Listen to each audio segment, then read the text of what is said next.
We're recording.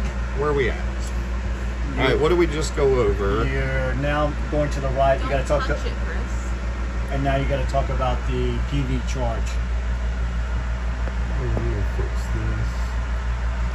Okay. He used to do video, so now he's particular on that too. All right, so PV charger. You're seeing the sum of both of them. The roof. The sum of what? Both chargers. Okay. On this page. Okay? So when you look at this, you're seeing the sum of the side solar and the roof solar. Now, if you click menu and you want to see them individually, you can see the roof solar. We've got the voltage, but we have no amperage because there's no sunlight on them. Okay, now hold on. So it's just the whole roof, or individual? That's the whole roof right now, Okay. but it's only the voltage can't get high enough because it's only the lights in the shop. Exactly. The voltage, you'll see that normally around 75 volts. Okay. It's between 65 and 75. Is there a way to identify? Oh, this is the panel in the far back that's hanging off. No. It's all three. That's or correct. all two. Yep, and they have bypass diodes in them, so if one panel gets shaded, used to be a series connections, if you shaded one, you dropped them all. But they have bypass diodes, so if you shade one, it just bypasses that panel now. So it used to be, that's why RV manufacturers used to want to wire everything in parallel, because you shade one, you're good. Yes, not like Christmas lights. Right. One bulb goes out. The whole So thing. bypass diodes have changed all that, and that's why you can wire series connections. So this is the roof solar. You can see all of this. You can see system yield. You can see daily history. Now, if you look here, networked operation, the BMS from your batteries is what's calling the shots. Building management system. Battery management system. Yeah. We in ours, what we do, building management, and PMS is power management, because Right. we're doing UPSs and stuff like that. Yep. So, yeah. And I've got everything you- has to have an acronym. And I've got your inverters also set to UPS mode, so if shore power does drop, it's instantaneous. No, you'll never even notice you've lost power. And that's good for the air conditioner. The air conditioner, it's not fast enough because it's 5 milliseconds, but that 5 milliseconds, that compressor's still pulling so much amperage, it can't handle it. It'll shut off, it'll kick back on. So let me understand you correctly. We're hooked to the shore power, and everything's running, and I walk over and just pull the plug. Right. Is that going to affect the air conditioner, or is this fast enough? No, the compressor will kick off and then it'll kick right back on. Okay, but it won't damage it. No, it won't damage it. You'd have to have It's that just- because all the idiots out there anyway. It just can't, there's not enough capacitance to hold that amount of current that it needs for that short period of time. Okay, so that's the sum on the first page. This is roof, this is side. This is the equipment The bay. side is those right there. Yes. And they were pulling 91 watts. So Right. In that particular page. That is correct. Yeah. Okay. So this equipment bay, this is the temperature sensor that I have actually mounted to the inverter. Okay? So you'll see that rise because it is on the inverter itself. That's not ambient temperature under there, but that's just temperature at the inverter. And is there a time where sort of like you're driving your truck and transmission temperature gets to a certain degree, you're like, oh my God, I need to do something, or? No, not really. The inverter will derate itself. Okay. So basically what's going to happen is as the inverter's temperature rises, the amount of current that it can output becomes less and less and less. Continuous, it's a 2400 watt inverter. They're rated in VA. That's reactive power and real power. It's a little complicated, but that's how Victron rates everything, because it's a bunch of electrical engineers. So they rate it in kVA and not watts. Sure. Because watts doesn't show you the whole picture. Gotcha. It's a 3000 watt inverter if you're running resistive load. So like think of a resistive load, like you had 3000 watts of toasters turned on. It can do that all day. But a capacitive and an inductive load, like that's going to be a capacitive load in a motor, it can only do 2400 watts continuous of those different types of loads. So that's where the VA comes in. Okay, so the equipment bay, that's your temperature. This is your batteries. So you see state of charge and state of health. And is that for both batteries, or can you individually look at a battery? I told you, remember about the master and slave thing? I can see a lot. Now, if there's a module level alarm on one or the other, you're gonna see that. History, you're not going to see too much unless there's a problem. The devices, this is just all CAN bus connections. Parameters, that's charge voltage, charge current limit, those are not adjustable. Details is where you're going to see cell voltages, cell temperatures, highest voltages, battery modules. It reads as one online because it sees it as one 24-volt battery, not as two 12-volt batteries. You have 475 amp hours of capacity, of true capacity. They rate them at 460. It's actually overrated. And so let's say Epic, Epoch, whatever they call themselves, did they come out with a firmware or change that? Do you think that's going to happen? Or okay. No, they'll probably fix it in the next modules. I got you. I don't think they're going to allow people to plug into the batteries and update the firmware individually. They might, but if they do, I didn't like their connection, so that connection over there is hot glued in because I didn't want it because it's too loose for my taste. So I took some nice hot glue and hot glued that connection where it doesn't vibrate or move. Still not a big deal. So if it ever does happen, you probably could do it, but okay, it's not a big deal. It's not changing or hurting anything. So yeah, this you're seeing your battery monitor, what the amperage is, what the state of charge is. That's all that matters, state of charge. Forget about the voltage. Voltage is irrelevant on lithium. It's going to be 13.2 if it's a 12 volt or 26.5, you know, all the time. Here's where you're going to see your inverter. So, can I interrupt you for a second? Yeah, go for it. Is there any way, does this have any sort of predictive of saying, oh, for the past 15 minutes, if you stay steady state like this, I'm estimating that... So if we would have put in the Victron Smart Shunt instead of using the Epic's battery communication, then yes. But because their communication is not fully integrated, we're not seeing the time remaining that Victron does with their Smart Shunt. And I just didn't want to have two shunts trying to do that. So we just went with one. I understand. Okay. But yeah, on Victron's system, typically if you would see... put the crappy Battleborns in... then you would see time remaining. Because we would have a Victron Smart Shunt. No worries. Okay. All right, so that base camp inverter, here you can also change your input current limit from here. So if you're just in this menu and you want to change it there, it's changeable here as well. You can also do the switch and all that stuff here. There's no active AC input, but if you want to see the AC input... So if I plugged in my cable, this is where we were saying. Yes. And now, and you have line 1, line 2, but I thought the 30 only had one line. No, you only got line 1. Oh, okay. AC in line 1, AC out line 1. Oh, I apologize. I didn't see the out. Yeah, so you're seeing voltage, current, wattage, and frequency. All this advanced... And theoretically, I could actually see what the shore power is really giving me there. That's correct. So you can see, like, now Victron's inverters, they're very smart. So let's say some campgrounds derive their power from a 208 three-phase service and not from a 122/40 service. Now in your situation, from a 208, you only need 120 volts, so it's no problem. Yep. We've ran into problems before where an RV has a true 50 amp 122/40. If it's derived from 208, one of the inverters will stay as an inverter, the other one will turn into a charger. Where normally if you're on a 122/40, they'll both become chargers. Right. Because the Victron inverter is smart enough to sense the phase angle is different. 122/40 is 180 degrees out of phase. 208 or three-phase is 120 degrees out of phase. So the inverter knows that, and it says, nope, I don't want that power. Got it. Now that's good because on here, if your frequency's off, if your voltage is off, if the voltage is too low or too high, it's going to reject that power. So that's where you're going to notice here, like, okay, why is it not charging? And then you go in here and you look, oh, it's 68 hertz. Sure. And it's, 105 volts, and the inverter's saying, nope, you can't pass through. And hopefully my EMS that I got that plugs into the campground, that plugs into that, hopefully that's picking that up too and getting it. It should. The Victron inverter's doing all those same things. Sure. If you like to have that, because those have a contactor in them, that's the only cool thing about those is that contactor, if it doesn't qualify, the contactor never closes. Yeah. So that's the cool thing about those. But the Victron inverter also has all those same features.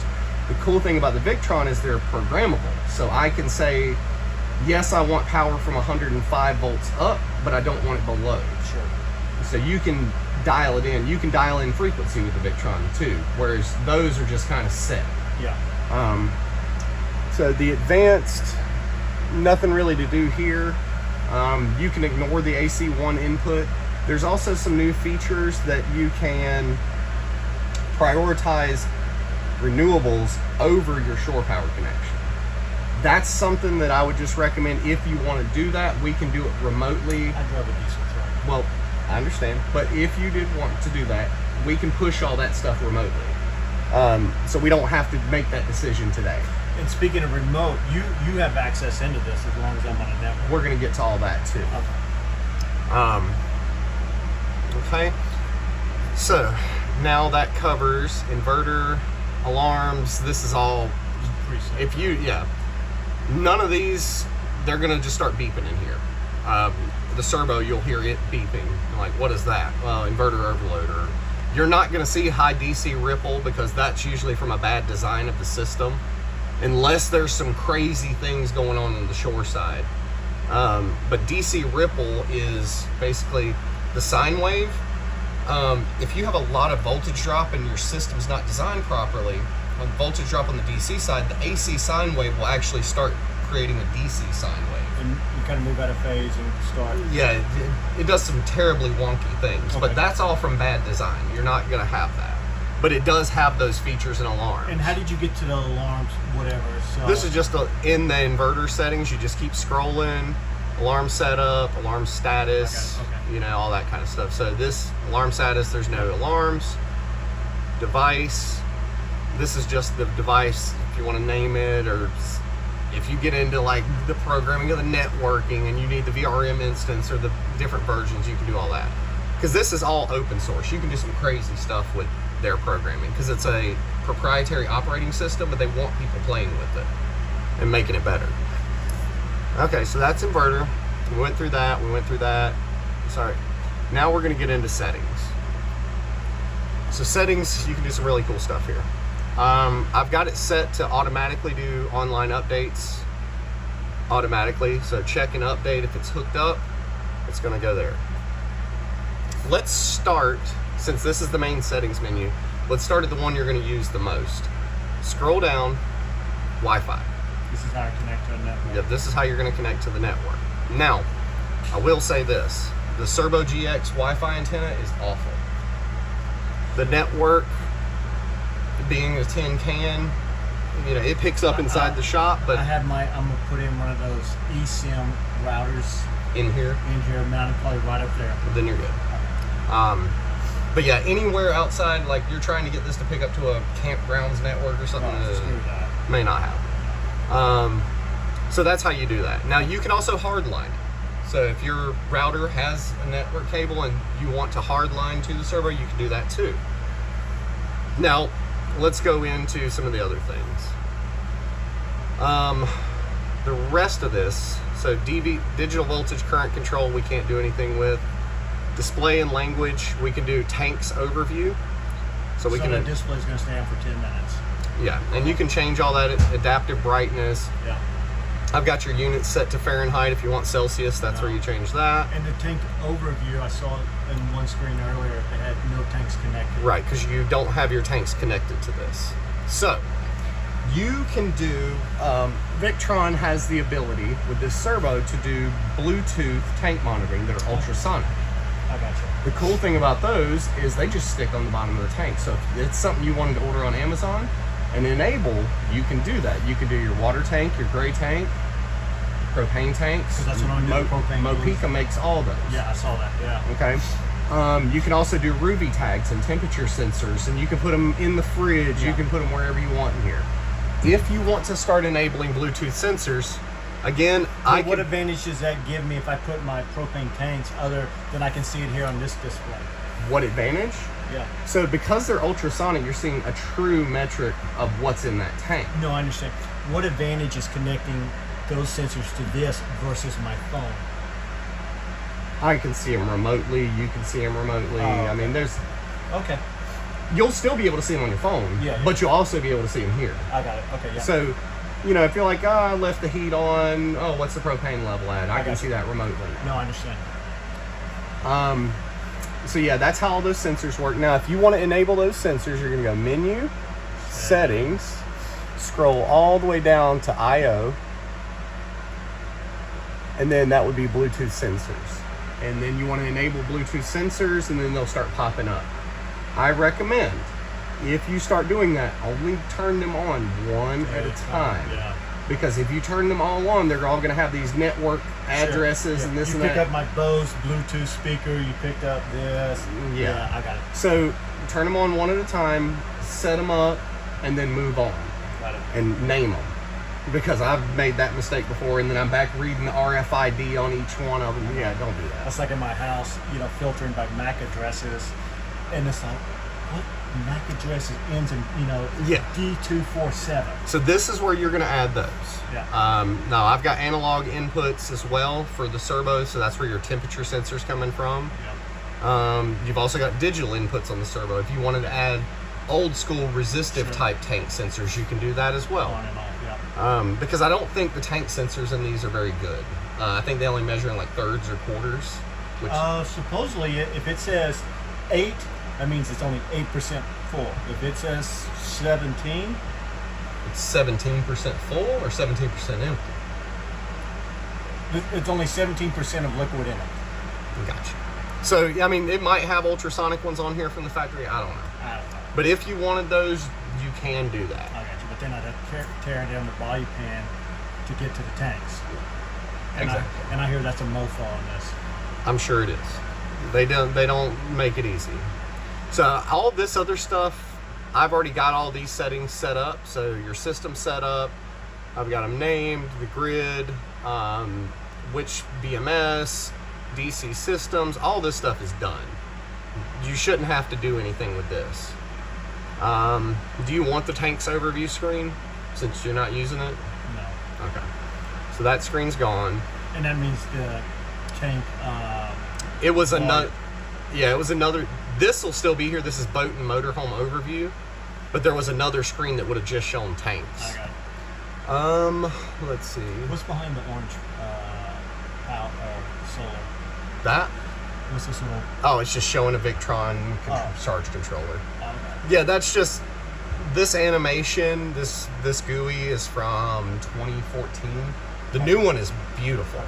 And this would be my shore power. Right, and we'll plug that in a second. I'll show you how power assist works and all that.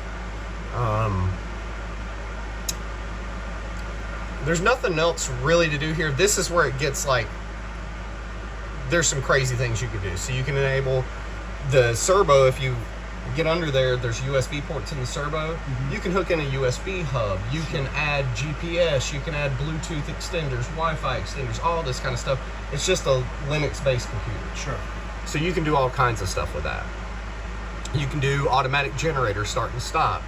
I've got all the relays programmed, just don't mess with those. You've also got another relay that you could use for other things if you wanted. I mean, it can do as much as you want it to do. I'm sure. So that's pretty much it on this. And what's remote console? So remote console is through VRM. Now, this is probably what you're going to be using the most. So this is you.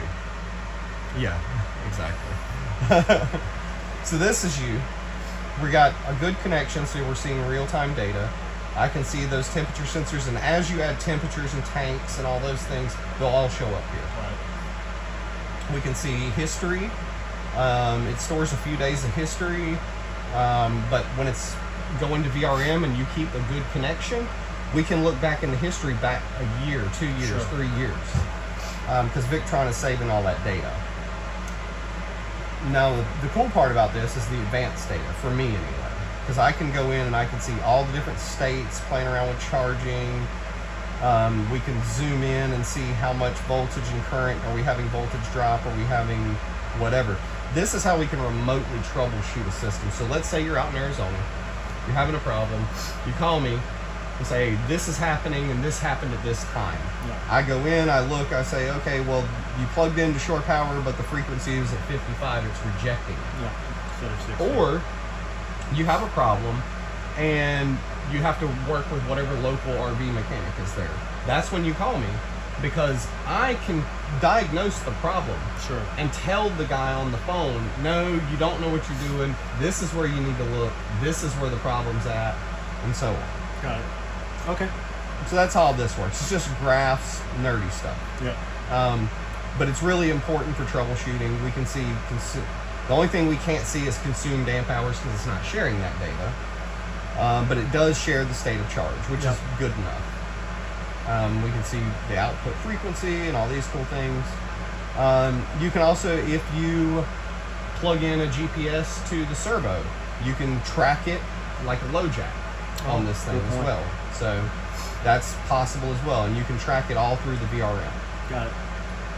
If we want to see device list, this is it. I can also push, like let's say you wanted to try to push your batteries to get a little bit more out of them. I don't recommend it, but if you did, I can push remote firmware and reconfigure your inverter remotely.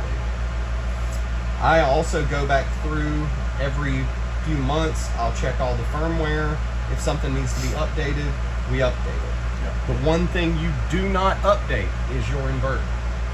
I'm the only one that was supposed to update that. Okay. The customer, and it even gives you warnings if you try it, like only the installer engineers should do this. Sure. Mainly because when you update the firmware, You can brick it. not necessarily. It doesn't brick, it loses its programming. So then it has to be reprogrammed. Yeah. So right now you're on firmware version 508. They must have released 510 like yesterday or the day before or something. But So you would update that. no. Oh, okay. Once we install it and we commission it and test it, leave it. Oh, never update it. Unless there's a an issue. problem Got it. that a firmware update will solve, then Got we it. just leave it alone. Understand. Now the charge controllers, we can play around with those because you can update all the firmware updates for the charge controllers and the servo. Just don't do this one. I understand. Reason being is Victron's always playing around with their algorithm on their charge controllers to get an extra watt, half a watt, a little bit more. So don't do the inverter. Yeah. The multi plus 2. Right. Yeah, got it. Okay. All right. My cracked phone isn't letting me do anything. You can come in here and turn that, You may turn it off. or turn it low, or whatever. I know you got cold. Yeah. Do whatever you want to do. Okay. I'm good. Yeah, you can go ahead and Choose. The tripod You can turn takes it away off. my job. It's cold enough in here, I think. So we can add photos of the systems. You can also add notes. Like if you wanted to make a note, there was this issue on this day, and then send an email. Hey Chris, check that note on the VRM, and then I can go in and say, okay, there was this note saved for me, and we can share information back and forth. Okay. Event logs. All kinds of cool things. You can do a reoccurring report to send to your customer and stuff like that. Got it. So that's cool. So now we're gonna set you're actually number 1 on my list here. To do. So, Oh, you mean in your list so of now people? we're gonna set you as a user. So what's your name? Paul Mayfield. It's okay. I knew that. It's okay. He just knows Airstream. Yeah. Is that right? M-I? Yeah, Mayfield, F-I-E-L-D. Okay. Yeah. Week, like 7 days a week. Oh. Trader, like stock, Weak tree. at Gmail. I don't do it daily. That's kind of weekly. All right, so I'm granting you full control. I would recommend just leave me Sure. as full control as well. Okay. And so I'll get an email once I get out of this metal building. Yeah. And then you'll make a VRM account, and the only thing on your VRM account is you're gonna see is this one. I'm monitoring tons of systems, so How'd you know it was me? Did you name this something, or I'm your only base camp? yeah. I mean, well, Airstreams, it's all in alphabetical order. Oh, okay. Airstream base camp shows up before all the other Airstreams. Okay. That's cool. You know, so I try to tell people to keep their internet connections, but not everyone does. No, I got it. So I get some from months ago. This guy hasn't updated in a year. This guy's always updating. Sure. But yeah, I've got tons of these. No, I got you. But yeah, you'll just see the one there. Are you serving like? Once we're done, I'm going to wipe the seat down with a little bit of Oh. alcohol in the rag. Oh, okay. I thought maybe I was actually flying first class and I get to clean my hands. I can set that up. Or if Okay. you just need a tissue. That one's clean. So you've got all that. Okay. This recorded everything we said, and we'll kind of edit the video and play around with it. Is there any questions that you have that I can answer while this is still recording? No. Okay. So turn it off. You'll think about them in a